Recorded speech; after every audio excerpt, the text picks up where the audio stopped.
Alhamdulillah. Wassalatu wassalam. Ala Rasulillah wa ala alihi wa sahbihi ajmain. Amma ba'd.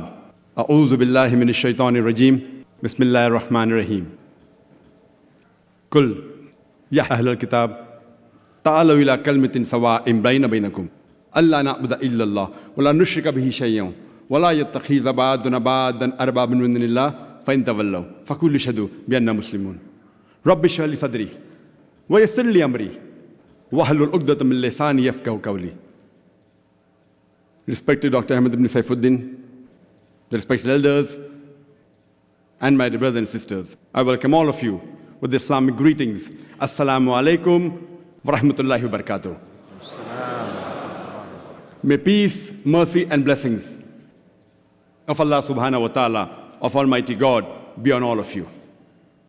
It's an honor and a pleasure for me to be invited for the third time for the Janadriya function organized by National Guards under the patronage of King Abdullah. And it's a pleasure for me here once again to be in this kingdom, especially in the city of Riyadh. The topic for this evening's talk of mine is dialogue between religions. Dialogue, according to the Oxford Dictionary, means a formal discussion between two groups, especially to solve a problem or to end a disagreement. In short, dialogue means a discussion between two or more groups to understand one another better. So as the topic today is, dialogue between religions means a discussion between religions to understand each other better. To understand any one particular religion, it is not appropriate to observe what the followers of that religion do. Because many a time, the followers themselves, they are not aware of their religion. Therefore, the best, the most authentic, and the most appropriate method to understand any religion is to try and understand what the scripture of that religion has to speak about itself. So today, inshallah, we'll be trying to understand the different religions by trying to understand what the scripture of that religion has to speak about itself. As far as I'm concerned, I am in favor of interfaith dialogue between religions. But what we see nowadays, what we have in the recent times, most of the interfaith dialogues that take place, it is nothing but scratching one another's back. And very often, you find religious leaders of different religions coming on the stage and saying that all religions are the same. You may have a Christian religious leader, he will come and say, all religions are the same, Christianity is the same, Islam is the same, Hinduism is the same. You may have one of the Hindu leaders coming and saying that all religions are the same. Hinduism is the same as Christianity, it is the same as Islam.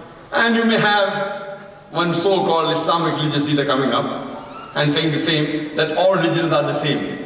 Islam is the same as Christianity or Hinduism. And I personally disagree with such interfaith dialogues, with such dialogues between religions. It is somewhat like the question being asked that 2 plus 2 is equal to how much? And one teacher comes and says that 2 plus 2 is equal to 3.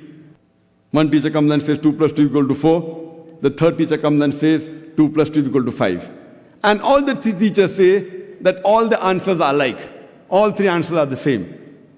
This type of maths may convince a person in the village who is not aware of mathematics. But a person who even has the slightest knowledge of mathematics, he will surely disagree with such types of teachings. That's the reason such interfaith dialogue saying that all religions are the same, surely they do not have knowledge of the religious scriptures.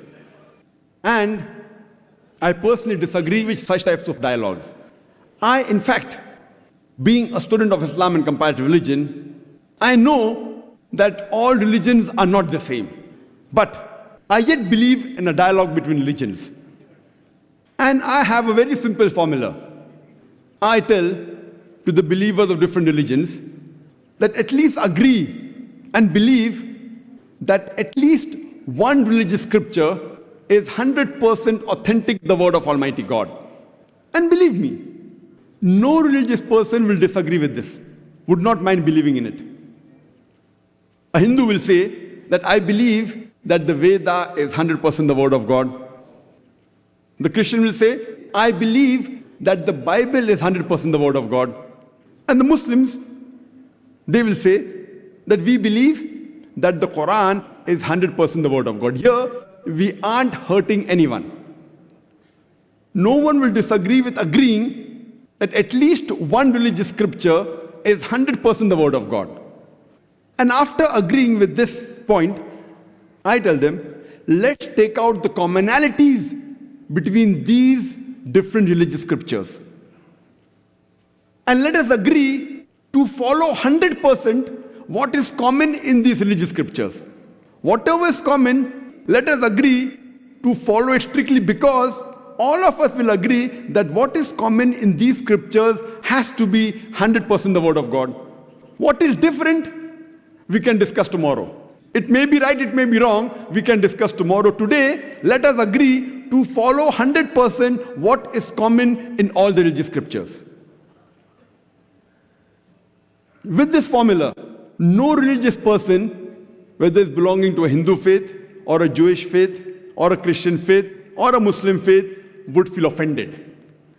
So today, we'll try and understand the different religions and try and take out the commonalities in these religions so that we can understand different religions better. And this formula, coming to common terms, this formula is not from me, it is from Almighty God. And Allah subhanahu wa ta'ala says in the Quran, the ayah I quoted in the beginning of my talk, from Surah Al-Imran, chapter number 3, verse number 64. Allah says, Kul, ya ahlal kitab, say, O people of the book, ta'alaw ila kalimatin sawa'in bayna bainakum. Come to common terms as between us and you. Which is the first term? Allah na'budu illallah. That we worship none but Allah subhanahu wa ta'ala, but Almighty God. Wala nushrika bihi shay'an. That we associate no partners with Him. Wala yattakhiza ba'duna ba'dan arbaban min dunillah. That we erect not among ourselves lords and patrons other than Allah.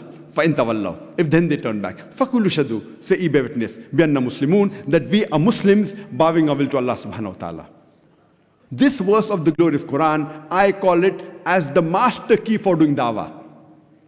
The best technique of conveying the message to different types of people is Surah Al-Imran, chapter number 3, verse number 64. تَعَالَوْا إِلَىٰ كَلِمَةٍ سَوَاءٍ بَيْنَ بَيْنَكُمْ. Come to common terms as between us and you. Time will not permit us to discuss about all the various world religions. But inshallah today, we'll discuss the 4 major world religions: Christianity, Islam, Hinduism, and Judaism. And the verse says, Ta'alaw ila kalimatin sawa'in bayna bainakum. Come to common terms as between us and you. Which is the first term? Allah na'budu illallah. That we worship none but Allah. That we worship none but Almighty God. And according to Oxford Dictionary, it says that religion means a belief in a superhuman controlling power, a personal God or gods that deserve worship and obedience. So in short, religion, according to the Oxford Dictionary, means belief in God. So if you have to understand any religion, first you have to understand the concept of God in that religion. If you can understand the concept of God in a religion, then only can you understand that religion in the right perspective. Wa akhiru da'wana alhamdulillahi rabbil alamin.